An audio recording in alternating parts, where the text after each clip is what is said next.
Hello everybody. So this is going to be a video for lab about the respiratory system. Your respiratory system can be divided up into upper respiratory system and lower respiratory system. We're going to touch on the upper respiratory system today in this video. You will have two separate parts to the rest of the lower respiratory system. You will have one part detailing and looking at the voice box or larynx, and then another video dedicated just to your lungs. But your upper respiratory system is the stuff that is more not an internally type organ. So your lower respiratory system is your voice box here, down. So your voice box with the tubes going down to your lungs. Everything else is the upper respiratory system, and that's what we're going to discuss today. Right? So, we all know what our nose is. The holes at our nose right here, where we breathe in, are called nostrils. Right? Your fancy term for nostrils on y'all's lab list is external nares.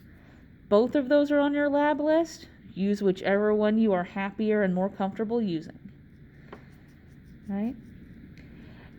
And then this region right here of your nasal cavity, which is this whole area here, right? So all this with the air that you breathe in here is the nasal cavity. But you have this one region right here that's like a little entryway for the air that is coming in as you breathe in, right? That is called the nasal vestibule.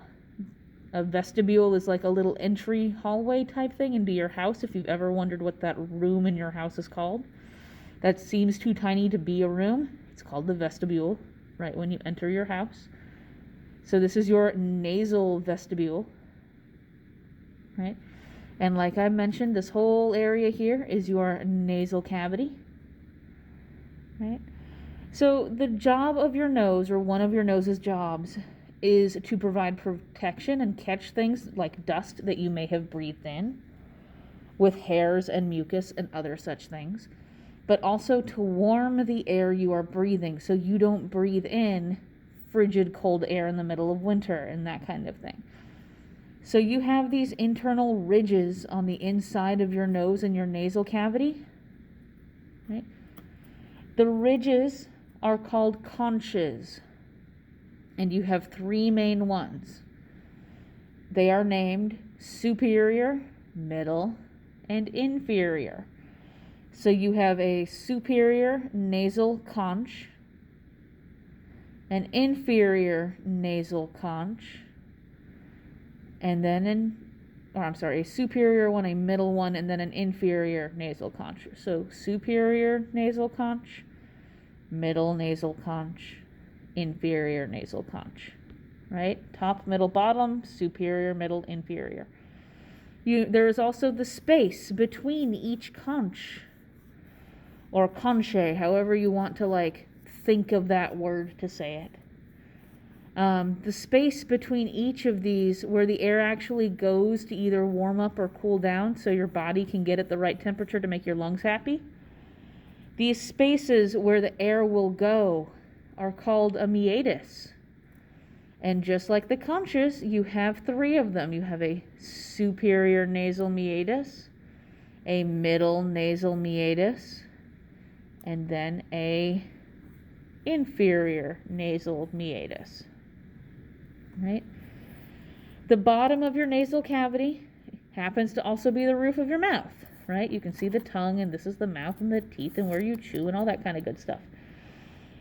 It shares the same name. We call this your palate. So you have two different ones. You have the hard palate, where you have bone here. This is your maxillary bone, or your maxilla. So this is the hard palate, right? And then back here, if you take your tongue to the roof of your mouth and you can feel where it gets squishy up at the top, where you don't have any bones, because this is just soft tissue, that is called the soft palate, right? So hard palate, soft palate. This thing that dangles down at the back of your throat here is called your uvula, which is the tail end of your soft palate.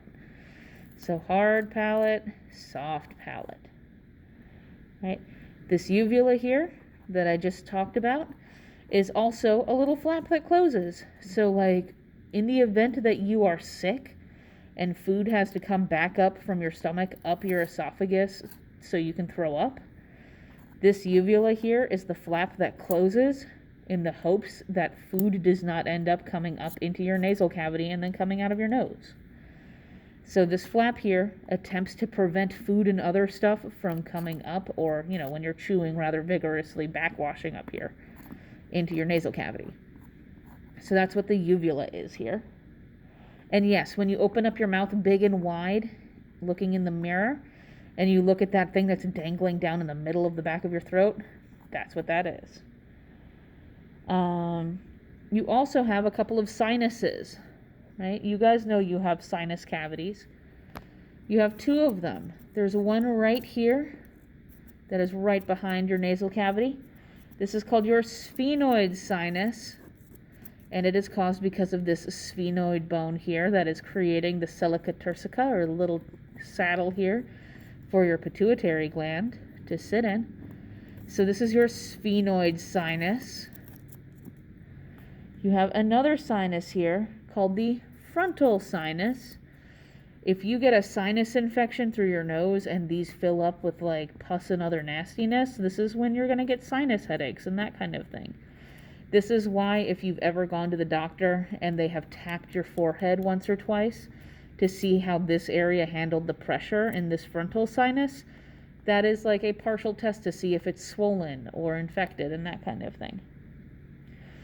These would also, like, these were your external nares. You have internal nares on the inside as well, right? So your nostrils were the external nares. You have internal nares that are the inside of the nostril. And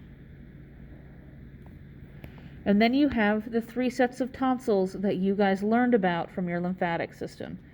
So you have one tonsil here that's at the, or a pair of tonsils here that are at the base of your tongue. These are your lingual tonsils.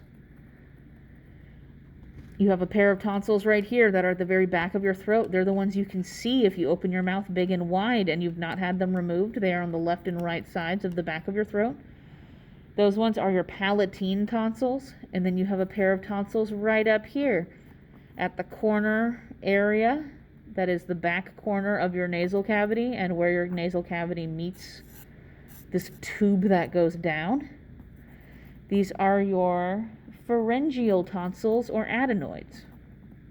So your 3 sets of tonsils: lingual tonsil, palatine tonsil, pharyngeal tonsil or adenoid, right? And all of this connects to a couple of auditory tubes that are coming down for your ear canals right here that are not necessarily on this model, right? All of this leads to this tube called the pharynx, right? Most of you guys know that down below you have a stomach, and your esophagus is the tube that goes to your stomach, right? But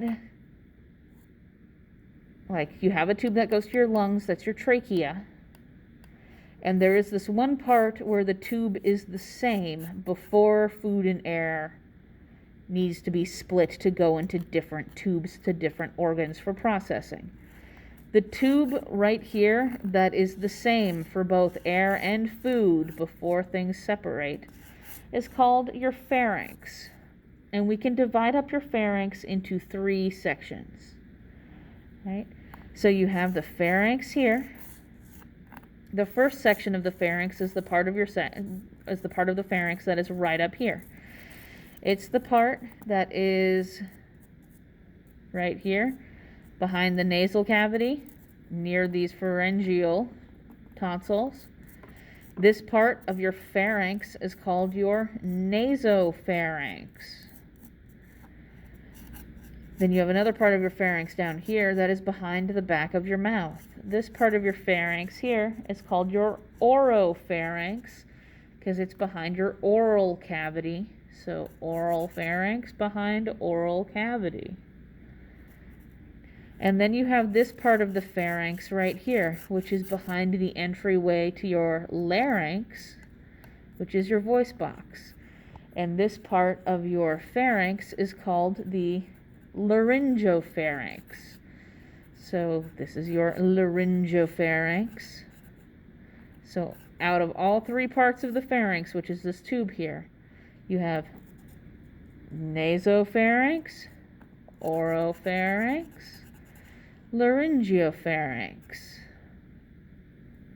Right? And that would be everything for your upper respiratory system. Let me know if y'all have any questions.